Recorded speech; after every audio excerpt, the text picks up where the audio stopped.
What have you been up to these days? The Two Faces for Radio Zoom Room. Getting ready for my next single, Coke and Mentos. Been doing a bunch of promo for that and promo for Mad Disney and writing songs. Awesome. Yeah. It's the same old I, like s- every day. I still have this fear of Coke and Mentos. Like I drink Diet Coke all the time and I'll be driving down. I got these mints in my car. Like I will not chew gum. I will not eat mints or do any of that kind of activity until like 30 minutes has gone by because I'm afraid like, yeah, whatever. So funny. Kind of Yeah, off topic. I did a bunch of experiments yesterday with the D'Amelios and Nick Uhas, and we did a bunch of different Coke and Mentos explosions. And we were wondering what would happen if you tried to drink it and then eat a Mentos at the same time. No one was brave enough to try it, Oh, but I don't I think. totally would have. Oh, that's awful. Do you have Mentos right now, Jackson? Let's do I it. do, Tommy. We gotta do that sometime. We Oh yeah. just we just talked with Dixie yesterday for our podcast too. So we just released that episode today, and then you're gonna be on our podcast for the next episode. Yeah. So we want to get to know you a little bit more, and for the people who don't, for the first question out of the gate is just: did you always want to get into music, or did you have a different dream job when you were a kid? I've been singing for as long as I can remember, and it's kind of been like the only thing that I've really loved since I was young. So that's always been the goal. When I was younger, I remember watching Hannah Montana and being like, "That's what I want to do." So no backup plan or anything. It was just always straight into music. Yeah, no backup plan. When I was 4, I wanted to be an astronaut, and then my dad informed me of safety precautions and how it's dangerous thing to be, and I was like, maybe I'll stick to pop star. Pop star seems a little safer. Yeah. That's So you went awesome. to college at Berkeley and you dropped out. Like, was there ever a spot in life where you were like, "Ooh, this is scary. This Oh, might definitely. not work." Yeah. Yeah. I went to Berklee College of Music for 2 years, and I kind of hacked my schedule in a sense that I obviously the dropout rate for Berkeley is pretty high. I believe it's Mm. about 50%. So a lot of people leave early, and knowing that going into it, I decided to take all of the classes that I really wanted to take early on, as opposed to the core classes that you like really needed to graduate, and all the math and science classes and stuff like that. I decided to kind of push off a bit. So I was really Smart. lucky that I got to take all the fun songwriting courses, and production courses, performance, like all of the stuff that was really honed in on what I wanted to do with my life. And after 2 years, I felt like I had really taken everything that I was super excited about, and everyone that I was working with at the time was graduating and moving to Mhm. LA. So I took the jump. But yeah, the first few months out here, I was pretty terrified. Um, it's so funny. I was just talking with my boyfriend this morning because he's a co-writer on Mad Disney and a Hmm. producer on basically everything for my artist project. And we were reflecting on how it's like a huge weight has been lifted off of our shoulders at Disney, just because like when you drop out and you move out here, it's kind of like it needs to work, and if it It's a doesn't, big step. Yeah. do. So I'm really so grateful, so thankful. That's what Tommy and we're both in college right now too, and doing, I mean, we both, at least I think, can't speak for Tommy, but I think we both kind of have a idea of where we want to go in our career, and taking these math 125 and science classes are just like, oh my God, can it get it over with? This is so, I I'm a think you, radio DJ. I don't know my addition and subtraction. Like, we I don't got a need calculator that. for that. Yeah. Stuff like that. How long have you been writing Mad at Disney? So how long was that pre-production before it got released? We wrote it a little over a year ago, and we got back in the studio to finish it up. I think 6 months after we first wrote it, we rewrote the second verse because the second verse had nothing to do with Disney at all. It was like about The Bachelor and Hallmark. We kind of just like wrecked more companies. Why not? Screw it. Maybe let's focus all the energy on Disney. Wrote that, and then after that, the production took like a few more sessions. So about a year before we actually released it. I just Was there, imagine like Disney executives sitting in their office, like Disney is hashtag Disney's canceled on Twitter. Like what? And then there's this new song. they wake up, It's hilarious. they wake up the morning of, there's like, what the hell do we do? Like, Yeah. surprise. Oh, that's awesome. I What don't were, know But about like, what were you saying, Jackson, go Celine? ahead. they haven't reached out to me yet, Disney. So I Oh, have I'm no sure it's idea. gonna happen at some point. Yeah, that'd be a funny collab one day. Do a special concert at Disney, singing it. That'd be Oh, that'd be amazing. insane. So what was it like when it did? So you obviously let it, like, it needs to happen when you move out to LA. What was it like when it did blow up? And it was, how's that feeling? Oh, it's so surreal. The first like wave of, you know, online love, I think, was on a TikTok I'd posted of me just singing Matter Disney in my bedroom.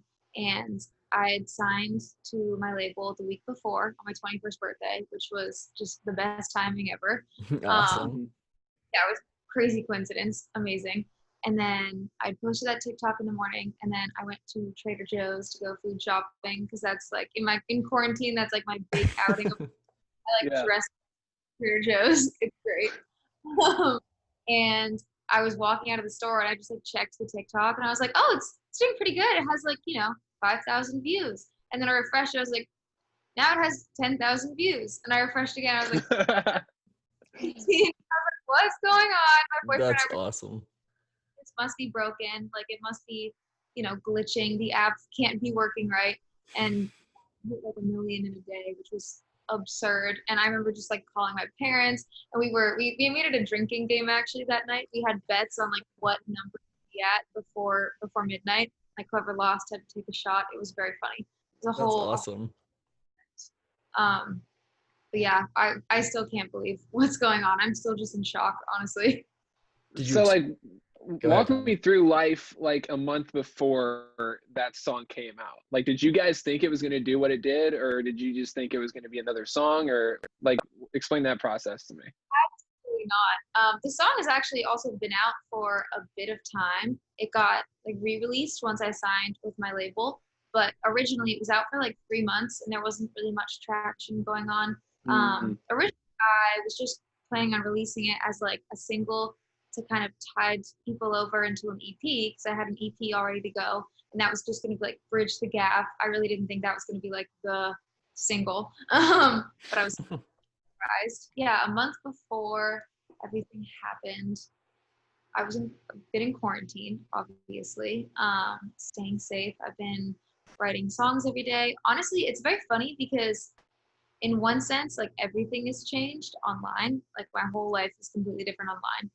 But in person, not much has changed yeah, I'm sure because you still feel the same because you're not going to a show with thousands and thousands of people there. You're Hmm. not. It's just, that's so weird to me. I'm still working from my couch. I'm still doing Zoom sessions every day. Obviously, the sessions have changed. Like I've been meeting new people, working with more artists and producers than ever before. And it's been super exciting. But like day to day hasn't been that different. The Hmm. biggest change has honestly been I got a dog. So that's like, Oh, What kind of dog did you get? I got a Coton de Tulier. It's a little fluffy white French dog. It's like a Maltese. oh, that's Nice. cute. I just got 2 dogs at the beginning of quarantine too, because we were like, what do we do? And we're like, oh, let's get a dog. This is a perfect time. We're all home and let's have some fun. And yeah. Yeah, so fun. It's a lot of work. I did not expect to be like a mother, but Yeah. Mm. And One of Tommy's ours dogs just had wake him up their, at like 6 a.m. every morning too. yeah, and one of them just had their, surgery, and he's wearing a cone, and the cone doesn't work in the bed. It doesn't. So he goes to move, and he's knocking me in the face. He's knocking my fiance in the face. It's just a whole mess, but you got some fun to look forward to if you. my dog gets up super early too. But I also am a morning person, so we get up together at like 6:30. I've just like Nice. before it used to be like 8, and then it was 7, then it was now it's 6:30. Oh That's man. awesome. We saw in one interview with Matt at Disney or whatever, you were talking about how I think it was your boyfriend who was saying that he the night before had watched The Lion King and was like, "Oh, I'm mad at Disney." I think was that your boyfriend? It's actually not my boyfriend. It was our friend Jason who was in the Yeah, session. gotcha. Hmm. Yeah. So Jason was like, "Oh, I'm mad at Disney. Like, The Lion King. It's not as good as the first one. It's they're remaking it. It's ruined the originals." Were these lyrics with the lyrics that you were writing? Is that something you've always thought of, or just kind of within the lyric writing, getting these things and getting them on paper? Yeah, that was definitely the instigator. We'd never heard the phrase "mad at Disney" before. We were like, No one's mad at Disney. Yes, you can. Yeah, You're such a Disney's happy awesome. company. Now that I think about it, there's a lot of reasons to be mad at Disney. So I started Hmm. all the reasons to hate on them and like why I'm really angry. And it's very funny because um, my parents sent me a video clip of one of my first performances, like from my youth. I think I was like 9 years old. And it was one of the first songs I'd written. And the lyrics were literally like, don't need a prince to break the spell. I'll do it myself. Like Rapunzel, don't let down your hair.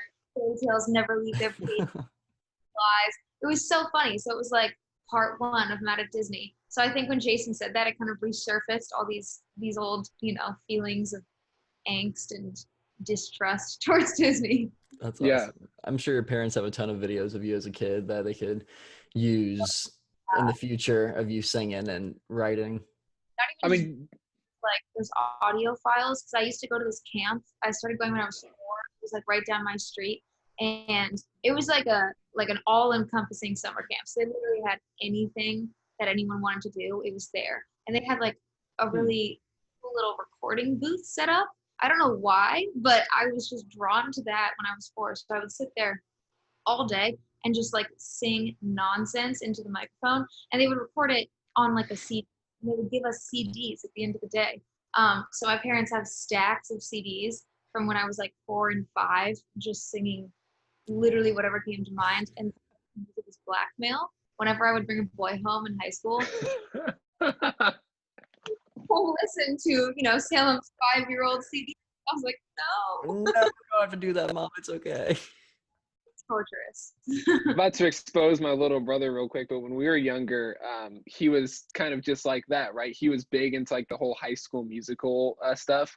And like every night after dinner, we would take this lamp we have and we'd turn the lights so it made like a spotlight by the fireplace. And he would get his basketball out and do all the High School Musical dances. And I hated this stuff. So I literally went on the balcony and like threw confetti down, which was just like cut up construction paper. That's awful. Oh, that's I That's love. I love that. Tell me about the music video, producing that and making that, because Tommy was talking to me about it first and said it looks like $1 million production, which I Oh, agree. it's It's like insane. different stages, different costumes always.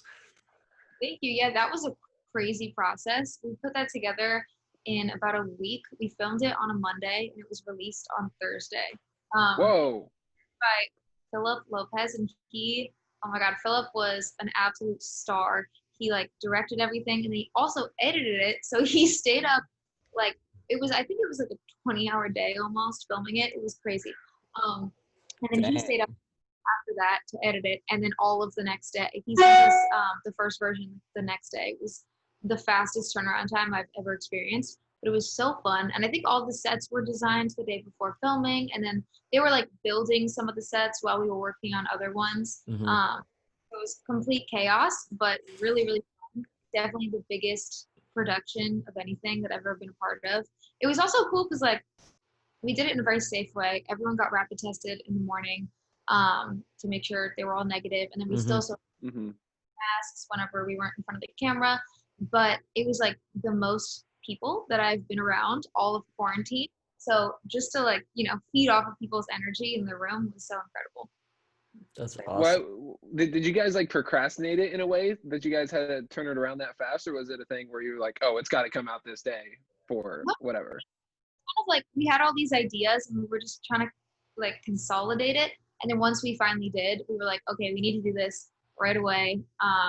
Yeah, I think everyone was just like, it's been too long. You got to get a video out. Spur of the moment type thing. Yeah. Hey, well, it's worth the wait.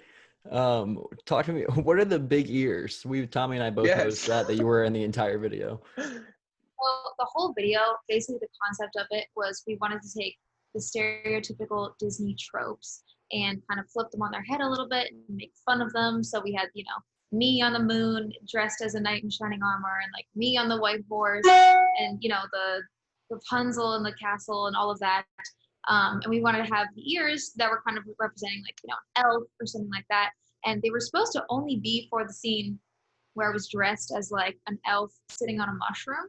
because it was just going to be elf vibes. And the prosthetics makeup artist came in the morning, and she was incredible. She glued them to my face and painted to match me. And it took about an hour. She was super quick. And then we realized that they were going to take a while to take off. And the day was like so paced out at like such a quick rate that we didn't really have an hour just to remove them. So we decided, you know what, we're going to keep them on for the whole. That's I thought you were awesome. gonna say the makeup artist person showed up and then dipped out, and you guys had no option but to keep these big ass ears on the whole time. It was very difficult. I will not lie. I had glue in my ear for like a week after. I Oh, that's weird. with one of the same makeup artists, and she was like, Salem, you still have glue on from these ears. And I was like, I've showered so many times, it just won't come off. Yeah, but I'm glad we kept them on during the whole time. I think it was fun. It definitely got a lot of questions. I'm sure, yeah, but They were real. And they'd be like, "Oh my God, her ears are so big," and then some really sweet people would comment like, "Hey guys, she's probably really insecure about them. Like, don't." hey, your hair hides them really well in this interview. You don't even see them. Perfect. What about what your song has like led you to? Tommy was telling me you just did like a kind of like Instagram collab thing with Max, where he was singing Blueberry Eyes, and you did Mad at Disney. Oh, that was crazy. I've been a fan of Max for so long, and he reached out and wanted to meet and film a few content pieces, and I was just so excited. So I went over to his parents' house. He has a little studio in their backyard, and it's beautiful. And we hung out for a while. He's just like the sweetest guy. Oh, he's the nicest guy ever. Yeah. Yeah, but so many crazy interactions like that have been happening from at Disney. Megan Trainor texted me like that all of this was happening. I just absolutely freaked out. I had a session with Charlie Puth. That was incredible. We got to bond over Berkeley because he's in a lot. Graduated though, so on that. That's really cool. Max was actually the one. He came to our Jingle Jam concert a while ago, and he helped Tommy propose to his fiance. He let him up Yeah. on stage, and Literally, before he performed Lights Down Low, he called me up there and we did it. It was insane. Way, that's awesome. it was That was super awesome. cool. Max is super, super nice. He's also having a child like any day now. Yeah. He Yeah. We were came just talking to him. What was that? 2 weeks ago? 2 weeks ago. Last Yeah, week? I don't even 2 weeks know. ago. Yeah, something like that. But yeah, he's super nice. We've always been a big fan of his. So what's next in your world? What you say? I know you got the new single, the Cokes and Mentos, coming out. Are you thinking about like an album as well? Yes, I have a lot of unreleased music, so I'm just trying to figure out the best way to like package it. Before my I had like a whole EP kind of lined up and ready to go. So I'm hoping to get that out early next year, and I have a bunch of singles planned. I also have a Christmas thing coming out that I'm Mm. very excited about because I love the holidays. Mm-hmm. Um, yeah, I think the Christmas surprise is probably what I'm most excited about at the moment. But yeah, I'm definitely hoping to get an album together possibly next summer.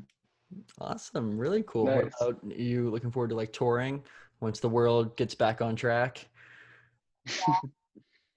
I have an amazing band who is made up of some of my best friends from college. We've been playing together for years now. We all moved out here together at the same time. Um, so we just really can't wait to get, back on a stage in front of people. We've been doing some live stream things like that, which has been nice just to get back into rehearsal space. Obviously, everyone gets tested and it's very safe. So that's been, Mhm. but yeah, really nothing can compare to being on a stage in front of people. Yeah. Just to set the record straight before we let you go, do you have a favorite Disney film? You have to. Everyone asks, I feel like I change my answer every time. Favorite Hmm. Disney. It always I lose changes. track. I can never figure out like what's Universal and what's Disney. That's what I And was kind of thinking. Pixar and stuff like that. yeah, like Toy Story. What?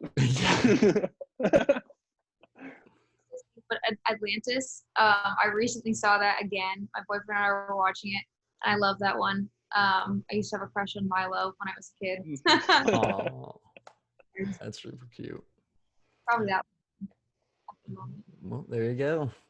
Well, awesome. Thanks for taking the time to sit down with us and talk to us about all your new music and Mad at Disney and the possible tours, which we'll be definitely looking forward to you doing that special concert at Disney we were talking about. You have to make that stop on your tour. Yes. Awesome. Well, thank you. If you have any other interviews today, good luck. And thanks for sitting down with us. Thank you guys so much. Have a good one. See ya. Yep. Bye. Bye.